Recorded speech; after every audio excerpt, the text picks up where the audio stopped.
Saudara, kita akan bahas hari pertama kampanye dan bagaimana harapan kampanye damai ini dapat terwujud bersama dengan Titi Anggraini, Dewan Pembina Perludem, Perkumpulan untuk Pemilu dan Demokrasi. Selamat siang Mbak Titi. Selamat siang, Mas Mbak Titi Isan. apa kabar? Sehat Salam Mbak? sehat buat kita semua. Alhamdulillah sehat. Semoga Oke. kita juga sehat semua nih. Mbak Titi, kemarin kan sudah ditandatangani komitmen bersama tidak hanya pasangan calon presiden dan calon wakil presiden, tapi juga ada perangkat pemilu, KPU, Bawaslu, Kapolri, juga TNI di sini. Apa yang jadi catatan Perludem? Iya, setiap tahun Mas, itu tanda tangan untuk pemilu kampanye damai itu selalu dilakukan. Ini merupakan agenda seremonik simbolik untuk memperlihatkan kepada publik bahwa perbedaan pilihan politik, perbedaan status sebagai pasangan calon dan juga peserta pemilu, karena juga ada partai politik ya di sana, dan juga capres-cawapres, itu tidak meminggirkan kemauan dan semangat untuk berdiri dan duduk bersama. Jadi pesan moral itu yang hadir. Jadi kedamaian itu kan hanya akan bisa muncul kalau kita semua itu mampu menerima perbedaan. Bahwa pemilu adalah proses reguler setiap 5 tahun sekali yang sudah kita sepakati sebagai mekanisme untuk memperebutkan kekuasaan secara konstitusional. Pemilu menjadi momentum apakah kita ingin menghendaki yang sedang menjabat untuk terpilih kembali, ataukah kita ingin yang baru begitu. Kira-kira kan begitu, Hmm, karena ini menjadi sarana evaluasi pengisian elit kita. Nah, baik. tetapi dari apa namanya penyampaian para pihak soal kampanye damai juga tidak akan terwujud kalau pemilunya diwarnai oleh kecurangan, dan itu nampaknya menjadi penekanan dari para peserta dan pasangan calon. Kalau penyelenggaranya tidak netral, birokrasinya tidak netral, aparat keamanannya tidak netral, fasilitas negara digunakan untuk kepentingan partisan, maka akan sulit untuk mendapatkan pemilu yang damai. Oleh karena itu, pemilu yang damai akan tercipta bukan hanya karena kemampuan menerima perbedaan, kemampuan untuk berkompetisi secara fair play, tetapi juga dia harus ditopang oleh keyakinan bahwa semua pihak yang seharusnya bekerja dalam ranah yang netral dan profesional itu tidak cawe-cawe politik begitu. Hukum tidak digunakan untuk kepentingan partisan, dan juga birokrasinya tidak dimobilisir untuk kepentingan politik tertentu, pemilihnya juga terus diedukasi. Jadi ini yang sebenarnya menjadi pesan ya. Kalau simbol itu perlu, tetapi yang paling penting adalah bagaimana kita mengkonkretkannya dan mengawal kalau kita menemukan ada hal-hal yang bisa mengganggu komitmen damai atau konsep damai itu sendiri. Oke, Mbak Titi, kan ini kan kita harapkan juga semua pihak ya, baik itu penyelenggara pemilu ataupun aparat penegak hukum hingga peserta pemilu. Tadi sebelum Mbak Titi menjawab, kami sudah menyajikan satu calon presiden nomor urut 1 Anies Baswedan yang menyampaikan janjinya di hari pertama ia berkampanye di Tanah Merah Koja Jakarta Utara. Nanti juga kami akan sajikan ataupun tampilkan pernyataan ataupun kegiatan kampanye dari calon wakil presiden dan juga calon presiden nomor urut lain yang saat ini sudah memulai hari pertama kampanye. Mbak Titi, kalau kita melihat hari ini sudah disampaikan janji-janji kepada masyarakat. Kalau dari peran dari calon presiden dan calon wakil presiden sendiri bagaimana untuk menciptakan pemilu damai? Ya, tentu saja mereka harus jadi teladan ya, bahwa pasangan calon itu kan, pilihan itu lebih pada figur.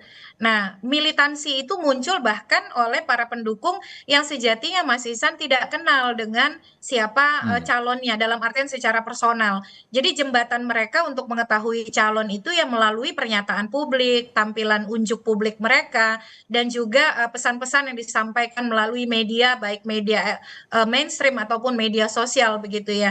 Nah ini yang perlu kemudian diresapi baik-baik. Sebagai pemimpin mereka punya tanggung jawab moral, baik kemudian yang akan diukur oleh komitmen hukum begitu, dan juga kemudian penilaian politik oleh publik, termasuk juga pertanggungjawaban ya nanti setelah sebagai insan beragama tentu saja mereka akan Ya. ditagih juga tanggung jawabnya. Nah, maka kemudian hal itu yang harus betul-betul meresap dan diimplementasikan. Jadilah teladan yang menunjukkan konsisten, bukan hanya soal perkataan tetapi juga aplikasi di dalam mereka ketika berkampanye. Termasuk juga Mas Ihsan, ini pasangan calon dan partai yang mendukung mereka harus jagain dong para pasukan mereka, tim kampanye, tim sukses baik yang terdaftar ataupun tidak terdaftar, mengingatkan terus relawan, buzzer dan seterusnya. Jangan kemudian membenturkan antar massa,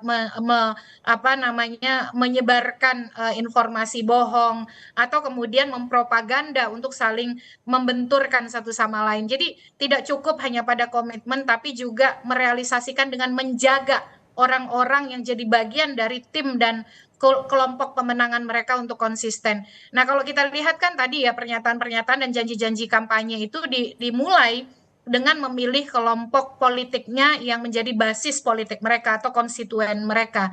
Jadi bagaimana kemudian modal politik itu dikelola bahkan sejak awal.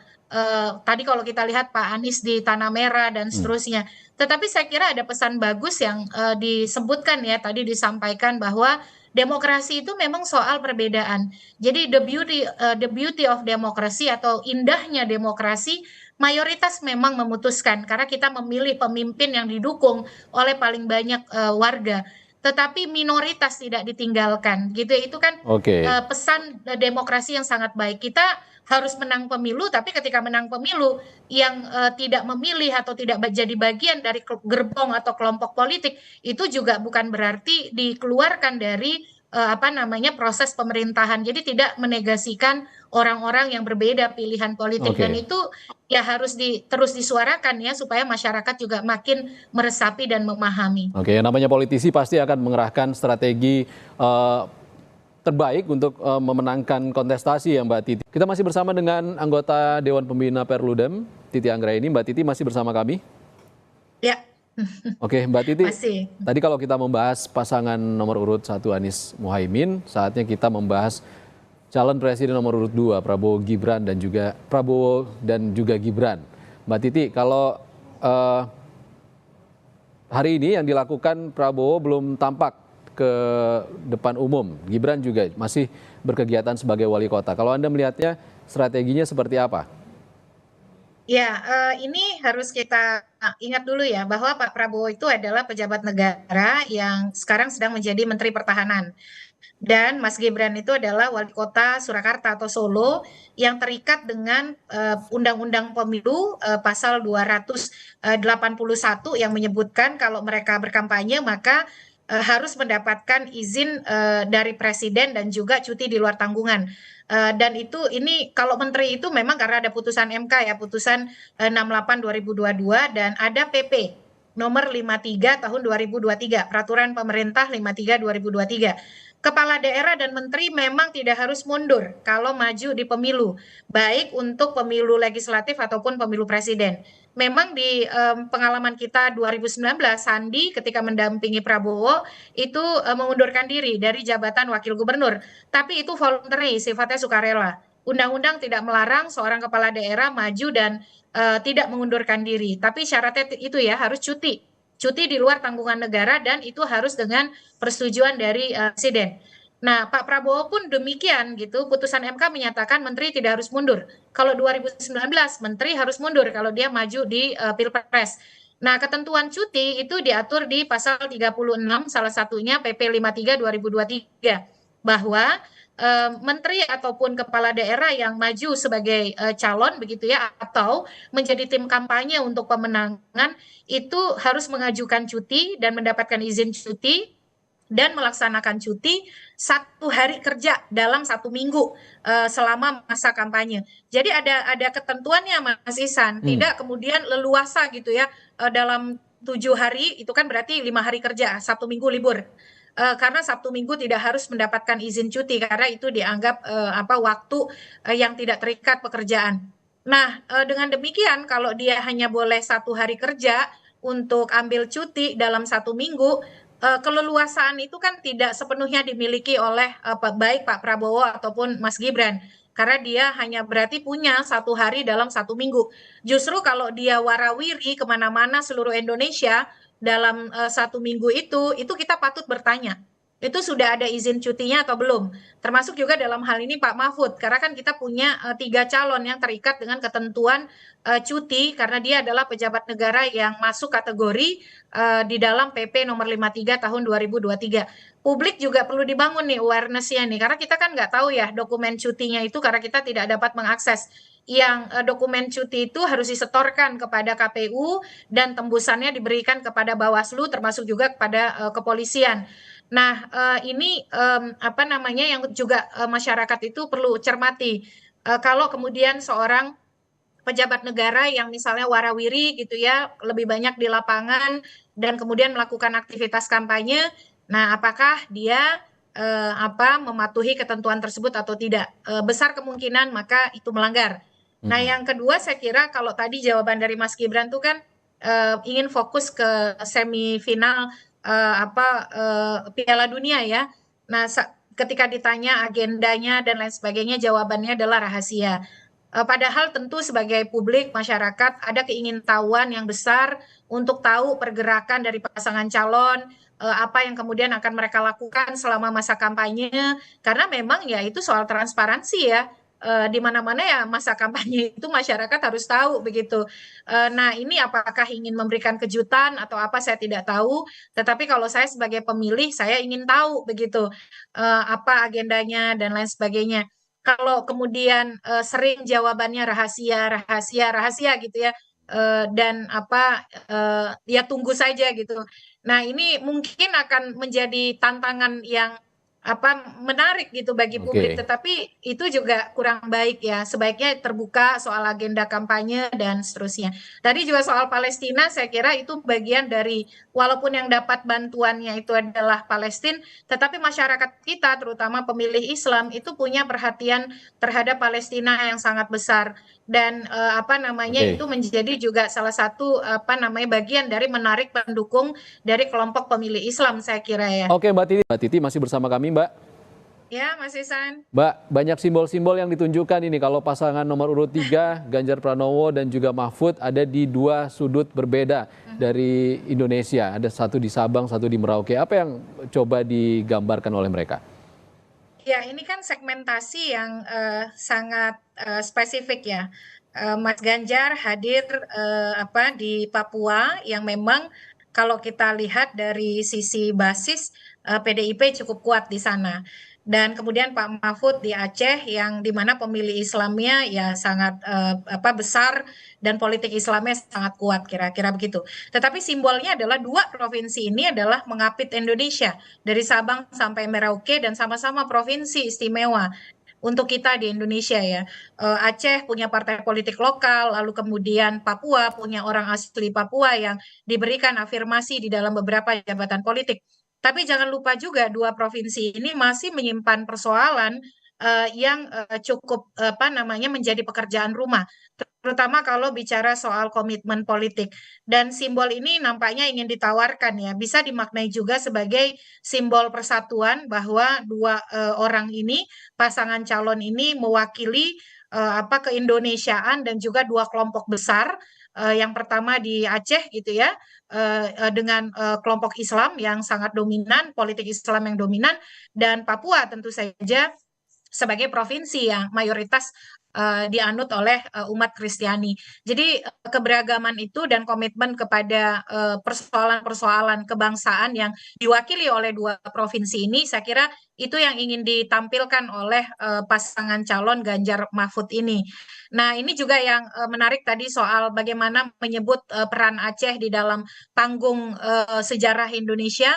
Dan kalau kita tengok ke belakang begitu ya, hampir semua memang politisi dan juga calon itu tidak melupakan Aceh. Bagaimana misalnya Ibu Mega di 2004 begitu ya, dan beberapa calon lain SBY ketika berpemilu menang besar di Aceh. Nah, lanskap itu yang sekarang juga nampaknya ingin dibangkitkan kembali atau dihadirkan kembali oleh pasangan Ganjar dan Mahfud ini, bahwa politik yang mereka hadirkan adalah politik dari Sabang sampai Merauke, tentu dengan keberagaman-keberagaman yang mewarnainya. Karena dua provinsi ini kan memang menghadirkan karakter yang saling bertolak belakang ya, walaupun dipertemukan tadi soal afirmasi local wisdom, keistimewaan konteks lokal yang diwadahi oleh dua undang-undang otonomi khusus, Aceh dengan Undang-Undang 11 2006-nya tentang pemerintahan Aceh, dan Papua dengan Undang-Undang nomor 21 tahun 2001. Jadi itu yang saya kira menjadi pesan di balik kampanye dua sosok ini, dan memang kita harus bekerja banyak untuk Papua begitu ya, apalagi pemilu di Papua, Mas Ihsan, itu selalu biasanya memicu perselisihan hasil di Mahkamah Konstitusi terkait dengan beberapa persoalan, dan ketika dimulai di Papua, mudah-mudahan ini juga bisa menjadi kabar baik bahwa kompetisi akan berjalan baik dan juga betul-betul bisa menyelesaikan persoalan-persoalan pemilu yang ada di Papua. Kalau janji politiknya tadi disampaikan juga, menurut Anda bagaimana Mbak Titi? Apakah cukup spesifik kalau Pak Mahfud mengatakan terkait dengan guru ngaji programnya di Aceh, sementara Ganjar Pranowo menyinggung soal infrastruktur di Papua. Bagaimana? Ya, itu memang satu persoalan yang saya kira membaca market, membaca pasar pemilih. Tadi disebutkan selain soal infrastruktur yang saya kira juga menjadi perhatian dari Presiden Joko Widodo, bagaimana kemudian pembangunan infrastruktur yang menjadi fokus untuk digenjot, tentu saja dengan banyak catatan dan juga highlight dari ke kelompok-kelompok lingkungan dan seterusnya ya. Tetapi itu adalah persoalan Papua, bagaimana harga yang sangat tinggi untuk pembangunan, sembako, dan lain sebagainya. Tadi misalnya juga disebut soal nakes ya, bagaimana kehadiran dokter itu bisa aksesibel di setiap distrik atau kampung, itu yang saya kira memang hal yang dibutuhkan dari Papua, termasuk juga afirmasi masyarakat lokal, orang asli Papua. Persoalan Papua itu perlu percepatan komitmen dan juga realisasi komitmen, tidak cukup hanya kebijakan afirmasi, tetapi memang realisasi. Nah, itu yang saya kira nanti akan ditunggu oleh masyarakat Papua, langkah-langkah yang lebih konkret ya. Kalau soal nakes, soal infrastruktur, memang itu menjadi persoalan yang dihadapi oleh Papua hari ini. Soal kelaparan di beberapa provinsi, di beberapa kabupaten pegunungan, itu kan menjadi anomali bagi kita semua ya, di tengah keindonesiaan kita hari ini. Lalu juga soal Aceh. Nah, Aceh memang berlaku keistimewaan, salah satunya yaitu pemberlakuan syariat Islam dan juga pendidikan berbasis Islam di sana. Bahkan syarat untuk jadi caleg pun kalau dia Muslim di Aceh itu harus bisa baca Al-Quran, dan itu memang nampaknya yang dibaca kebutuhan untuk pembangunan Islam dan juga penguatan aspek syariat Islam dalam perspektif perencanaan program yang ingin ditawarkan oleh Pak Mahfud melalui kunjungan di Aceh. Jadi memang menyesuaikan dengan segmentasi pemilih yang didatangi dan karakter khas dari pemilih di mana Pak Mahfud saat ini berada. Kira-kira begitu, Mas Ihsan. Baik, kita akan baca lagi nanti bagaimana pergerakan dari 3 paslon Capres-Cawapres ini. Mbak Titi tetap bersama kami. Mas Ihsan. Mbak Titi, tadi kita dapat informasi juga dari rekan jurnalis Niputu Trisnanda, kegiatan yang dilakukan oleh Ganjar Pranowo ini cukup banyak di Papua, tepatnya di Papua Selatan, Merauke. Ya, menyampaikan sejumlah gagasan di sana. Ini langkah yang tepat menurut Anda? Ya, karena memang Papua itu dari sisi wilayah kan sangat luas sekali ya. Papua mengalami pemekaran, Papua Induk dimekarkan menjadi 3 provinsi baru, lalu Papua Barat Daya itu dimekarkan menjadi Papua Barat dimekarkan menjadi Papua Barat Daya. Nah, dari sisi jumlah pemilih memang Papua itu tidak terlalu besar jumlah pemilihnya, Mas Ihsan ya, dibandingkan kantong-kantong suara di Papua, di Jawa, Sumatera ataupun Sulawesi Selatan. Tetapi nampaknya yang ingin dikejar oleh Ganjar adalah tadi bagaimana ini bisa menjadi simbol keberpihakan dan juga simbol bagaimana keragaman keberagaman itu menjadi komitmen dari pasangan calon nomor 3 ini. Nah, wilayah besar sekali dan waktu memang harus dimanfaatkan ya, karena sekali lagi masa kampanye pendek dan ketika sudah menyambangi satu provinsi, mau tidak mau itu harus dioptimalkan. Apalagi kemudian Pak Ganjar ini bisa jadi tidak leluasa bergerak sebab beliau berpasangan dengan Menko Polhukam Pak Mahfud MD yang terikat dengan ketentuan cuti. Tadi kita sudah bahas Hmm. bahwa mereka yang sebagai pejabat negara atau menteri itu harus mendapatkan izin dari presiden cuti di luar tanggungan negara begitu ya untuk bisa berkampanye. Jadi memang bagaimana optimalisasi capres Ganjar Pranowo untuk turun ke basis, turun ke konstituen, melakukan aktivitas kampanye itu sangat diperlukan. Nanti memang ada debat calon presiden, wakil presiden. Kalau di undang-undang itu 3 debat capres, 2 debat cawapres, begitu ya. Itu bisa kemudian membuat mereka berkampanye bersama-sama dan kemudian secara jangkauan itu bisa menjangkau seluruh Indonesia karena disiarkan secara luas melalui media elektronik dan juga media digital. Nah, tetapi sampai kemudian debat begitu ya, mau tidak mau mereka harus berbagi peran. Dari sisi pasangan calon memang Mas Ihsan, keleluasaan itu paling dimiliki oleh pasangan nomor urut 1, yaitu Amin ya, Anies Baswedan dan Muhaimin. Karena dua-duanya ini tidak terikat dengan ketentuan cuti sebagai pejabat negara. Anies Baswedan tidak terikat dengan jabatan yang harus membutuhkan izin cuti, sehingga dia bisa lebih leluasa berkeliling seluruh wilayah Indonesia. Muhaimin pun jabatannya jabatan politik sebagai wakil ketua DPR begitu ya, dan dia tidak terikat dengan ketentuan-ketentuan yang berkaitan dengan izin pemerintahan. Nah, memang yang agak menantang ini paslon nomor urut 2 karena mereka sama-sama pejabat negara, yang satu sebagai menteri, yang satu sebagai wali kota, yang kalau mau berkampanye di masa kampanye harus mendapatkan izin untuk cuti dan itu hanya 1 hari di waktu kerja dalam 1 minggu begitu. Dan artinya optimalisasi waktu mereka untuk berkampanye hanyalah di akhir pekan Sabtu dan Minggu begitu. Nah, itu kalau kita lihat bagaimana mereka harus bersiasat.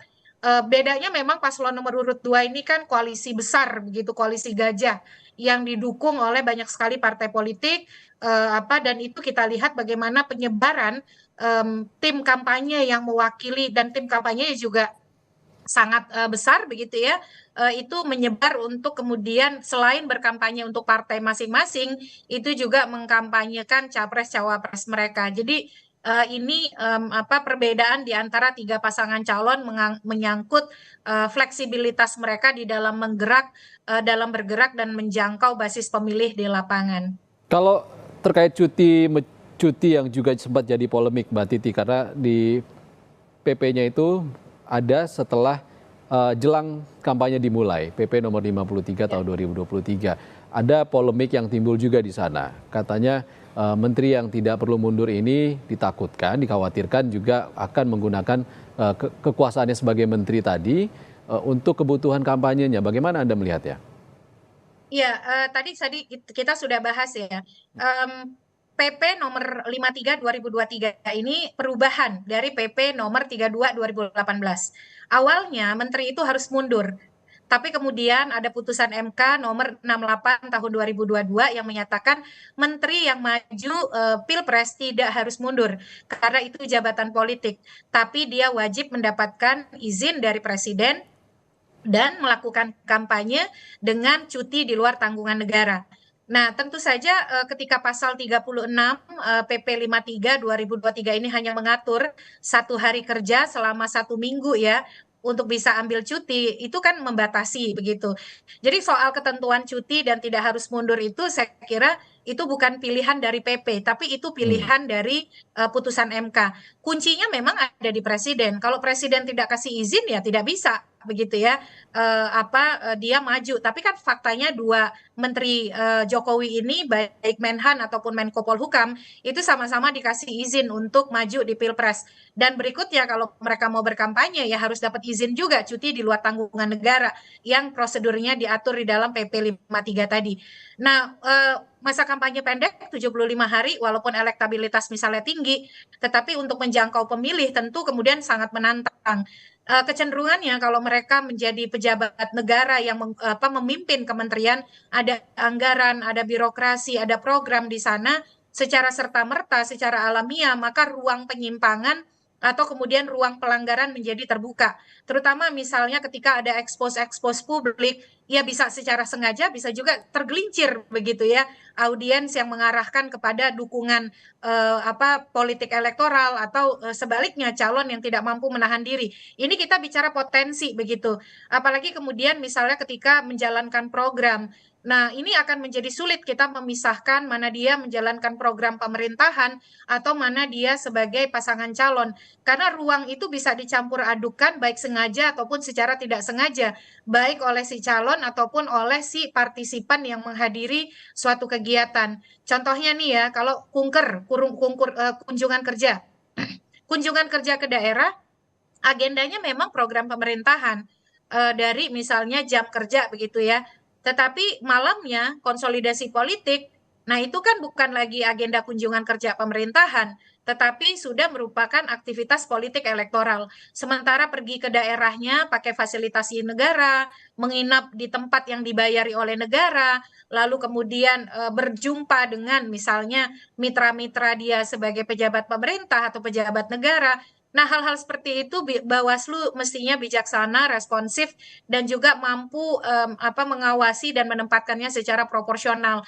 Kritik terhadap hal itu sudah lama disampaikan, bahkan sejak Pilpres 2004 ya. Bedanya pada waktu itu SBY ketika dia menjadi calon, itu kan dia mengundurkan diri ya sebagai Menko. Nah, di 2009, Pilpres 2009, ataupun di Pilpres 2014, 2019, kita tidak memiliki menteri yang berstatus sebagai cawapres. Kecuali di 2019 ada wakil gubernur, pada waktu itu Sandiaga Uno, tapi kan Sandiaga Uno memutuskan untuk mengundurkan diri. Nah, ini saya kira yang juga perlu diawasi ya dari aktivitas para calon kandidat dan juga tim suksesnya, baik itu yang berstatus ketum partai, sekjen partai, elit politik yang berperan atau kemudian memiliki peran sebagai tim kampanye atau sebagai tim sukses bagi para pasangan calon kita dan juga bagi partai politik tempat dia bernaung, Mas Isan. Iya, Mbak Titi, kalau kita lihat ini kan hari perdana kampanye, sebenarnya kampanye tidak hanya dilakukan di ruang publik saja, tapi juga di ruang maya seperti itu. Bagaimana Anda melihatnya? Di media sosial, apakah harus ada aturan khusus bagaimana KPU mengaturnya atau juga pantauan dari Bawaslu seperti apa, Mbak Titi? Ya, di media sosial durasi kampanyenya itu sama dengan durasi kampanye yang 75 hari ya. Hanya saja kalau untuk iklan di media digital itu dibatasi sama seperti iklan di media, yaitu dilakukan selama 21 hari, mulainya 10 Januari 2024 sampai dengan 10 Februari. Nah, di media sosial tentu saja tentu saja aktivitas kampanye menjadi lebih leluasa, apalagi sekarang kita mengenal kampanye bertarget, kampanye tertarget ya, targeting advertisement begitu. Bahwa ketika orang berkampanye di media sosial, memasang iklan politik di media sosial, ada sejumlah platform yang tidak membenarkan iklan politik, misalnya TikTok begitu, itu tidak membolehkan iklan politik. Tetapi kan aktivitas politik itu bisa dilakukan oleh para pengguna. Tidak bisa konten itu dilarang begitu ya untuk mempromosikan orang yang dia dukung ataupun orang yang terafiliasi politik dengan dirinya. Untuk kampanye di media sosial sendiri ada ketentuannya. Yang pertama, setiap peserta pemilu, pasangan calon dan partai politik boleh memiliki akun maksimal 20 akun setiap platformnya. Dan itu didaftarkan ke KPU yang akan kemudian menerima pendaftaran itu. Dan akun-akun tersebut harus ditutup di masa tenang begitu ya. Jadi ini nampaknya akun yang digunakan untuk kepentingan pemenangan atau kerja-kerja kampanye elektoral. Tetapi kan kalau akun pribadi itu ada terus begitu ya. Agak sulit kalau kemudian kita secara tegas menerapkan pengaturan kampanye di media mainstream konvensional dengan media sosial. Calon tidak akan kemudian secara terbuka mengatakan pilihlah saya atau dukunglah saya ya, tetapi dia akan terus bisa memproduksi apa yang menjadi agenda kampanye dan agenda politiknya yang menyasar tentu saja hal-hal yang berkaitan dengan program. Apalagi Bawaslu agak fleksibel dan cair di dalam memaknai kampanye. Kampanye tidak disebut sebagai kampanye kalau tidak ada ajakan untuk memilih. Misalnya tanda coblos paku atau ajakan secara eksplisit. Padahal kalau kita menekuni isu pemilu dan mengikuti proses kampanye, kampanye itu bertransformasi dan menjadi sangat lebih modern tanpa harus ada ajakan verbal atau eksplisit melalui sesuatu yang tersurat tekstual dengan menampilkan misalnya gimmick atau kemudian identitas nomor urut atau kemudian identitas citra diri itu sudah kampanye begitu ya. Jadi memang kalau sampai ada yang melanggar kampanye di luar jadwal itu memang agak sangat keterlaluan karena Bawaslu kita cenderung sangat friendly ya di dalam memberikan kesempatan ini katanya dalam rangka untuk menyiasati pendeknya masa kampanye. Padahal pendeknya masa kampanye itu kan pilihan dari penyelenggara pemilu yang diputuskan hanya 75 hari oleh KPU begitu. Jadi itu yang saya kira terkait dengan kampanye di media sosial dan termasuk yang perlu menjadi perhatian kita Mas Ihsan itu soal para pendengung ya atau buzzer. Nah, buzzer ini kan pasti akan memainkan propagandanya sendiri itu di media sosial. Nah, bagaimana kemudian ini tidak berujung pada memburuknya polarisasi atau kemudian keterbelahan di pemilih kita bukan karena basis program tapi keterbelahan karena militansi emosional gitu ya. Nah, itu juga mestinya harus dihindari. Lagi-lagi teladan dari pasangan calon peserta pemilu untuk bisa menertibkan orang-orang yang terafiliasi politik, apakah dia tim kampanye, para pendengung, buzzer tadi, influencer yang terhubung dengan dirinya itu jadi penting gitu karena kita ingin kampanye yang beradab, kampanye yang damai, bukan hanya di ruang-ruang offline, di ruang-ruang pertemuan fisik, tetapi juga di media sosial kita. Engagement mendiskusikan visi, misi program, mendiskusikan visibility atau kelayakan gagasan yang dibawa oleh calon itu penting untuk dibawa. Dan saya kira media selama ini sudah jadi bagian terdepan dari itu ya, karena media biasanya melakukan fact checking gitu dan beberapa kelompok masyarakat sipil memeriksa apakah data, referensi, bukti, argumen yang digunakan itu valid atau justru sebenarnya tidak kredibel begitu dan itu yang semestinya direspon dengan baik oleh para pendukung, influencer, buzzer. Ajaklah pemilih kita itu masuk dalam politik yang sifatnya substantif gagasan sehingga mereka tidak semata misalnya hanya melihat politik itu sebagai aksesoris yang menghibur, yang santai, yang riang gembira, tetapi di dalamnya secara riang gembira kita berdiskusi soal kelayakan program yang dibawa oleh calon, kenapa itu dibutuhkan, kenapa itu jadi jawaban dari persoalan masyarakat kita, dan mengapa Indonesia membutuhkannya dan itu bisa dijawab oleh calon tersebut. Itu yang harus kita jawab di dalam proses kampanye yang pasti akan sangat ramai. Termasuk juga antisipasi hoax dan disinformasi ya. Kemungkinan penyebaran informasi bohong atau informasi yang dimanipulasi, baik dalam tone atau nada yang positif ataupun nada yang negatif atau nada yang skeptis begitu ya, itu diperkirakan akan tetap diproduksi. Nah, lagi-lagi kita semua harus mampu menyaring dan terutama peserta pemilu punya tanggung jawab juga untuk mengedukasi para pemilih gitu Mas Dan Ihsan. ini adalah hari perdana dari 75 hari ke depan. Waktu yang mungkin relatif panjang atau relatif pendek untuk menyampaikan gagasan, tapi kita harapkan bersama cukup untuk tarung gagasan yang dibutuhkan rakyat ke depan. Terima kasih Titi Anggraini, anggota Dewan Pembina Perludem, sudah berbagi pandangan bersama kami di Breaking News Kompas TV. Terima kasih Mbak Titi.